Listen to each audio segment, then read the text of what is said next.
Morning. It's the ITV News.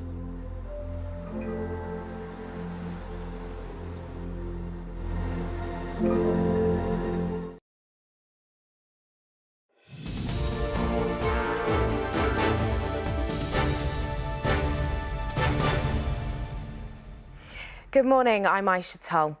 Hundreds of people in Mississippi are spending the night in shelters after a powerful tornado caused widespread destruction in several towns.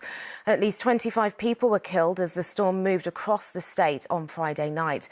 This morning, the White House ordered federal aid to Mississippi to provide temporary housing and building repairs. Callum Watkinson has our report. There were fewer than 300 people living in Silver City, Mississippi before this tornado. And it's hard to see how this tiny township can come back from this. 40 miles away in Rolling Fork, though the level of destruction is unprecedented, tornadoes are not, and many survived because they had a plan for when one hits.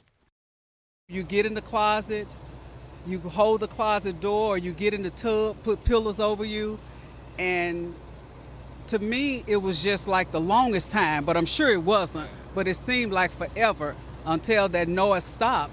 And when you walk outside of the closet to see your whole structured home totally destroyed. 25 are now confirmed dead statewide.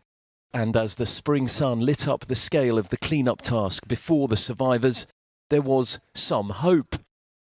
4 who were missing have now been found, and state and national governments promised help to rebuild. And we never really got a good look to see the total extent of the damage until this morning when the sun came up, because we don't have any power, don't have any water, no electricity. I never thought we would go through something like this. We okay. We can get everything else. When it's your time, it's just your time. And we can't be angry with God. The many displaced may need their faith in the months ahead as they wonder when they will be able to return home. For lots of people in Rolling Fork, though, there is simply now no such place. Callum Watkinson, ITV News. The government has this morning confirmed that laughing gas canisters are to be banned. Michael Gove described the nitrous oxide canisters as an increasing scourge on the streets. He said they contributed to litter and encouraged antisocial behaviour. Downing Street has also announced plans to make people found guilty of vandalism and graffiti clean up their crimes within 48 hours of being sentenced. Labour said the crackdown on minor crime follows 13 years of cuts to policing that had allowed offenders to get away without punishment.